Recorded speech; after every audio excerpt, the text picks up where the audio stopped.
Qui sull'arida schiena del formidabile monte sterminator Vesuvio, la quale null'altro allegra arbor né fiore, voi cespi solitari intorno spargi, odorata ginestra, contenta dei deserti.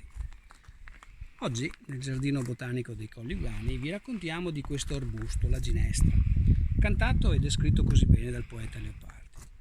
Si tratta di una specie pioniera di suoli poveri e proibitivi per altre piante. Soprattutto si sviluppa su ambiti di matrice calcarea come quali sono soprattutto i nostri vegri euganei. Le sue radici hanno in dote la straordinaria capacità di fissare l'azoto atmosferico grazie all'unione simbiontica con dei batteri.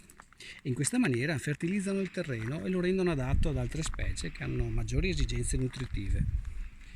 In questo mese di maggio il giallo della ginestra ammanta molti dei versanti dei colli. Vederla da vicino è un'esperienza che gratifica, oltre che la vista, anche l'olfatto, per il delicato profumo che emanano.